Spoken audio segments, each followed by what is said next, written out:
¿Qué tal? ¿Cómo están amigos y amigas de esta comunidad? La relación entre los políticos y los empresarios. Una relación que ha vivido diferentes etapas, que ha vivido diferentes equilibrios, movimientos en la cuestión jerárquica, no solamente en México, sino también en el resto del planeta. Hoy por hoy el poder económico es el gran dador, el que tiene la última palabra en muchos aspectos, y por eso el mundo está realmente como está. Los políticos fueron perdiendo cada día más protagonismo y fueron hechos a un lado por una generación en ese momento novedosa, quienes conjugaban precisamente las virtudes, decían ellos, de los políticos y también de los empresarios. En realidad me parece que más que otra cosa, lo que lograban aglutinar eran los defectos de ambos y los profundizaron precisamente con el poder que han llegado a alcanzar.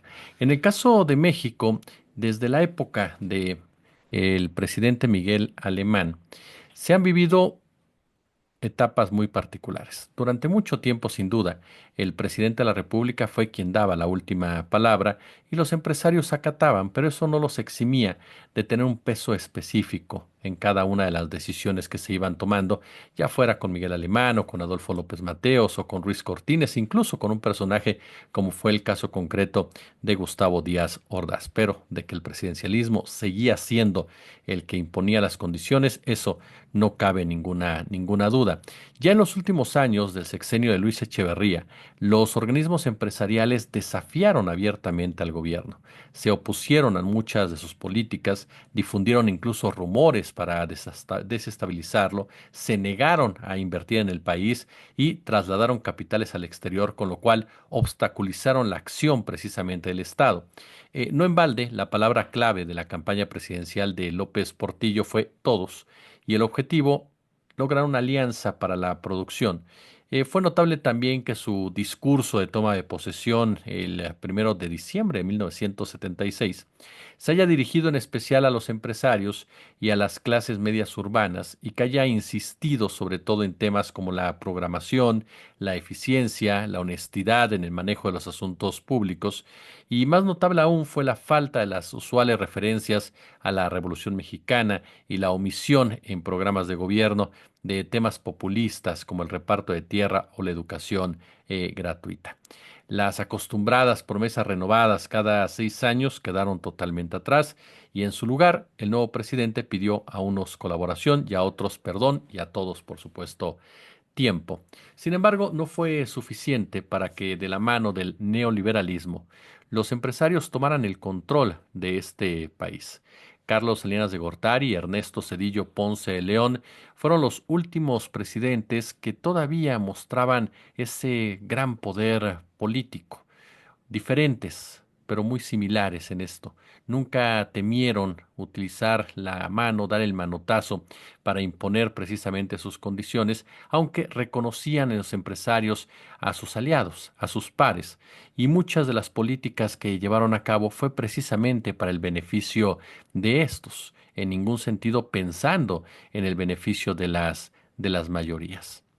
A partir de ese momento se dio un cambio de estafeta. Vicente Fox se convirtió en gerente de los empresarios, lo mismo que Felipe Calderón Hinojosa, y ni hablar de Enrique Peña Nieto, que fue el producto más acabado precisamente del poder económico y que fue llevado a Los Pinos. El único presidente como tal que fue forjado en barro, digamos de esa manera, ¿no? Por estos intereses, por estos hombres y mujeres del dinero, quienes a través de sus diferentes rubros, a través de sus diferentes áreas, lograron precisamente impulsarlo para ganar una elección, si no fraudulenta, por lo menos sí corrupta, en donde la compra del voto fue masiva, en donde el cierre de espacios al candidato opositor que crecía de manera más decidida fue notorio, en donde nuevamente las campañas del miedo y la guerra sucia se hicieron presentes y en donde el Partido Acción Nacional, ante la posibilidad de que Andrés Manuel López Obrador pudiera crecer aún más de forma peligrosa, decidió bajar literalmente en la práctica a su candidata. Pero, ¿qué ha pasado desde la llegada de López Obrador? Las cosas se modificaron diametralmente desde el momento en que el presidente decide no construir el aeropuerto en Texcoco.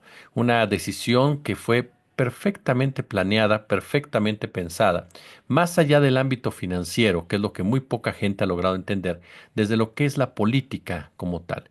Había que mandar un mensaje político desde el inicio del sexenio para dejar en claro que el poder político ya no estaba sometido, ya no estaba subyugado a lo que dijera precisamente su contraparte financiera. Y así operó durante todos estos años. Un presidente de la República que manejaba las cosas con su estilo, con sus formas, y unos empresarios que se dedicaban a hacer negocio en el buen sentido de la palabra, sin faltar, por supuesto, aquellos que siempre han querido mantener unos privilegios, que siempre han querido sabotear a este país para quedarse con las grandes ganancias, y otros más que extrañamente se supieron mover de cierta forma para que no se les tocara en gran medida. La realidad es que a los empresarios les fue bastante bien durante el obradorato, vieron incrementar de manera considerable sus fortunas y eso permitió un proceso, digamos de esta manera, bastante, pero bastante terso entre ambas fuerzas que por naturaleza tendrían que estar enfrentadas, pero que en la práctica lograron caminar tranquilamente, si no de la mano, sí por lo menos tranquilamente y sin, por supuesto, ignorar los oleajes que llegaron a presentarse. Claro, como les decía hace un momento, hubo una parte minoritaria representada por Ricardo Salinas Pliego y por Claudio X González, quienes a toda costa buscaron descarrilar el proyecto obradorista con resultados bastante funestos para, para ambos. Y esto nos lleva a Claudia Sheinbaum. Esta es la nota y después nos vamos con el análisis. La presidenta de la República, Claudia Sheinbaum, se reunió con los empresarios. Se reunió con los integrantes del Consejo Mexicano de Negocios, esto en el Museo Caluz, ¿no? Y así como también de otros sectores. Fue su primera plática ya como presidenta constitucional con el objetivo de tener un diálogo amistoso, de acuerdo con lo que señaló a su llegada. Desde la 1 de la tarde comenzaron a llegar empresarios como Rolando Vega, quien es presidente del Consejo Mexicano de Negocios, el director del CENAC, Ricardo Gringas, el presidente ejecutivo de Bimbo, Daniel Serville, el presidente del Consejo de Administración de América Móvil, Carlos Slim Domit, el director general de Cinépolis, Alejandro Ramírez. Ojo, en el caso de Ramírez y de Serville fueron dos punzantes antiobradoristas en algún momento. Otros empresarios que también llegaron a la reunión fueron el director del grupo Caltex, Rafael Calaj, el presidente del Consejo de Administración de FEMSA, José Antonio Fernández, otro crítico del obradorismo, el presidente del Consejo de Administración del grupo Caluz, Antonio del Valle, uno más, el presidente del Consejo de Racine, Eugenio Madero, presidente emérito del COMSE, Valentín Díaz Morodo, otro que también fue un furibundo anti-López Obradorista, y por supuesto, el papá en ese sentido de esas ideas, Claudio X González Laporte, presidente de Kimberly Clark. Es decir, estuvieron presentes desde aquellos con los cuales el obradorismo ha mantenido una relación cercana, no exenta, por supuesto, de vaivenes, como el caso de Carlos Slim Domit, como el caso de Rolando Vega, como el caso también de Ricardo Gringas, pero otros más con los que abiertamente hubo diferencias y que incluso, insistimos, políticamente se involucraron para tratar de impulsar, o más bien dicho, impulsaron con muy malos resultados la candidatura de Xóchitl Gálvez, el caso de Alejandro Ramírez de Cinépolis, el caso de la gente de FEMSA, José Antonio Fernández, el caso de Antonio del Valle, también por supuesto el Grupo Caluz, y por supuesto el caso de Valentín Díaz Morodo y de Claudio X González Laporte. Al final del encuentro se acordó mantener la inversión en nuestro país, tal y como se ha tratado de llevar a cabo desde el año pasado, mantener los mismos índices al respecto, e incluso Claudio X González padre dijo, el tema fue claro, inversión, inversión e inversión.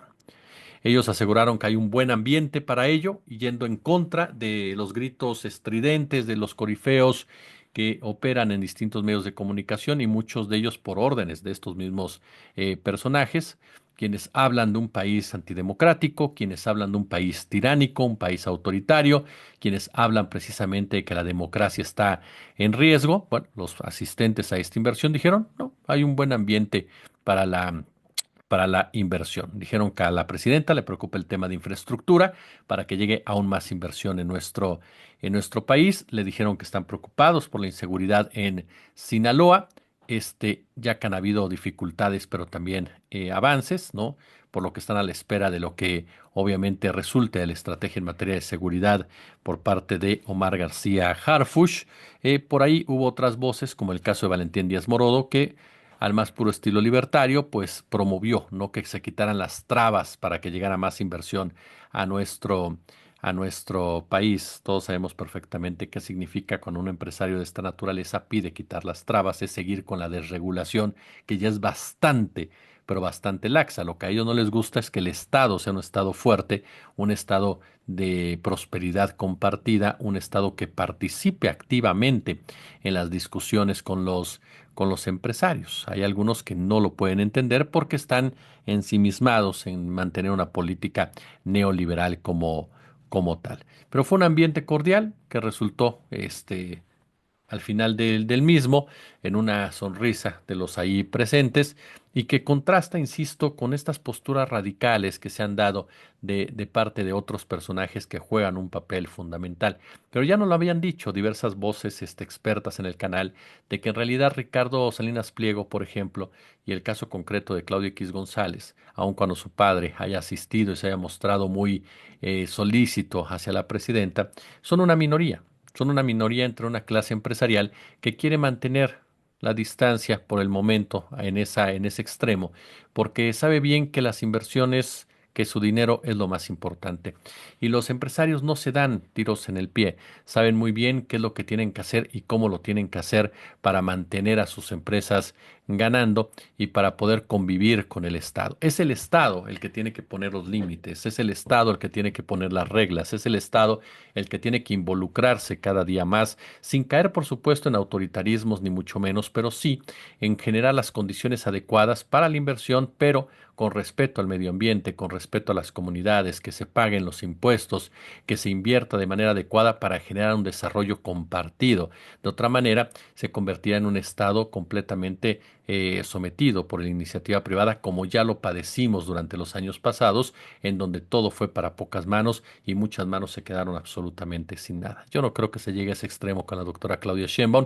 Me parece que la doctora Claudia Sheinbaum entiende muy bien ciertos conceptos empresariales, pero no pierde de vista que por el bien de todos, primero los pobres. Eso lo queda clarísimo en la doctora Claudia Sheinbaum y de ahí parte para llevar este segundo piso de la 4T a lo que es la prosperidad compartida. Tiene dos asesores que sin duda alguna han sido muy cuestionados por diferentes razones, justas en muchos aspectos, pero que precisamente lo que se les cuestiona puede ser sus principales armas para acercarse con los empresarios, operar con los empresarios. Aquí el punto, insisto, es quién está al frente del gobierno, quién es el que va a determinar lo que sucede, porque a diferencia de otras épocas, ya no son los hombres del dinero lo que dice se hace así. Hoy todo se determinará, la última palabra se determinará en Palacio Nacional. Y es bueno que haya este tipo de acercamientos, que haya este tipo de desarrollos, que haya este tipo de conceptos para poder generar riqueza. Una riqueza que ayudará sin duda alguna al propio gobierno a seguir cumpliendo sus objetivos en beneficio de los que menos tiene. Y esto se presenta con la reaparición de Carlos Salinas de Gortari de fondo, así como de Ricardo Salinas Pliego. Dos personajes que sin duda alguna han marcado la época de este país y que van hermanados, porque ambos son producto de lo mismo, el neoliberalismo. Ricardo Salinas Pliego tiene una televisora gracias a que los Salinas torcieron la ley para que él la ganara. Ya después transó, ¿no?, a Raúl Salinas de Gortari, quien le había prestado el dinero para que pudiera completar el pago de la misma. Pero a final de cuentas son personajes quienes de una u otra manera han estado entrelazados, a tal grado que el propio Ricardo Salinas Pliego en algún momento afirmó que Ernesto Zedillo, quien estaba enemistado con Carlos Salinas de Gortari, le había lanzado la caballería para quitarle Televisión Azteca. Indicó que fue relacionado con Salinas de Gortari y esto, entre otros conflictos, ocasionó una disputa directa con el propio Ernesto Zedillo. ¿Qué fue lo que dijo? Zedillo, el presidente, llegó en el 94 y se devaluó el peso. Él se peleó con Salinas por quien tenía la culpa y se sacaron la lengua. Total, acabaron peleados y yo me quedé entre las patas. Fue lo que contó en una entrevista con el youtuber Roberto Martínez para el programa Creativo. El problema fue, de acuerdo con Salinas Pliego, que Zedillo pensó que el empresario era prestanombres de Carlos Salinas. Tenemos el mismo apellido, pero yo ni conocía al presidente Salinas cuando ganó la televisión, lo cual es una mentira. Una total mentira. Está plenamente comprobado por Fábrica de Periodismo, por el gran maestro Nacho Rodríguez Reina, cómo se llevó a cabo el préstamo a Salinas Pliego por parte de los Salinas de Gortari, cómo operaron para que éste ganara la concesión y cómo éste los traicionó, en pocas palabras, y cómo, al saberse perseguido, digámoslo así, por el propio Cedillo, se acomodó a los intereses cedillistas, a pesar de haber sido beneficiado por los intereses salinistas. Incluso dijo Cedillo se había puesto de acuerdo con Emilio Azcárraga Milmo para quitarle televisión azteca, ¿no? Porque Azcárraga había quedado súper ardido con Salinas de Gortari, porque durante su periodo presidencial se privatizó la televisión, lo que terminó con el monopolio de El Tigre, lo cual también dista mucho de la realidad si recordamos sobre todo el comportamiento de Televisa durante el sexenio de Carlos Salinas de Gortari, que fue un comportamiento totalmente, pero totalmente institucional. Esa es la realidad de las cosas. Pero bueno, son las posturas de Salinas Pliego. Lo que sí es verdad es que Cedillo se enfrentó con Carlos Salinas de Gortari por el tema Colosio, por el tema de las finanzas y demás, pero particularmente porque Salinas de Gortari se envileció tanto que consideró que había que seguir con el salinismo, ya no con el neoliberalismo. Y eso fue lo que lo llevó a un enfrentamiento con los que anteriormente eran sus aliados, con los que anteriormente pertenecían a su llamado grupo compacto.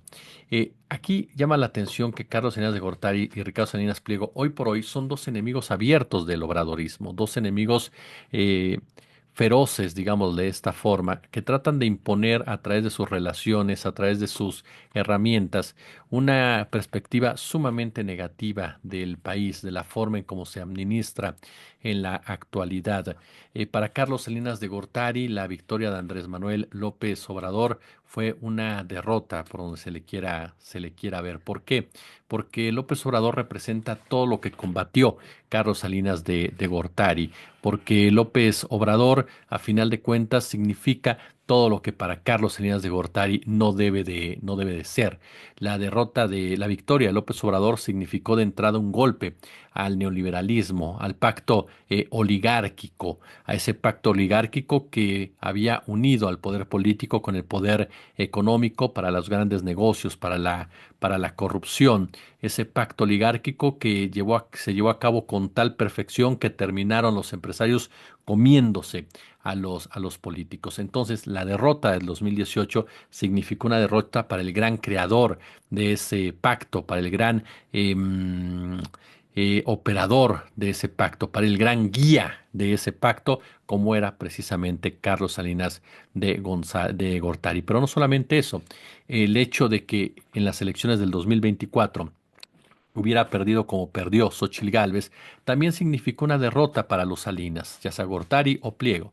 ¿Por qué razón? Porque operaron a través de Claudio X González para inflar una candidatura, para convertir a una pésima candidata en algo competitivo y sin embargo fue totalmente barrido. Entonces el sistema que tanto han protegido y apoyado este tipo de personajes que tanto defienden en distintos foros, simplemente recibió el repudio por parte de las mayorías porque en el resultado oficial ha sido un fracaso para la mayoría de los mexicanos y de las mexicanas. Hoy por hoy, es cierto, el neoliberalismo sigue operando y sigue presente no solamente en México como en otras partes del mundo, pero poco a poco se le va dando giro a la perilla, poco a poco se le va dando la vuelta a toda una estructura que no es fácil de reventar ni fácil de enfrentar, por mucho que hayan pasado ya 6 años. Estos 6 años de Claudia Sheinbaum serán determinantes para cambiarle verdaderamente el rostro a este país, para darle continuidad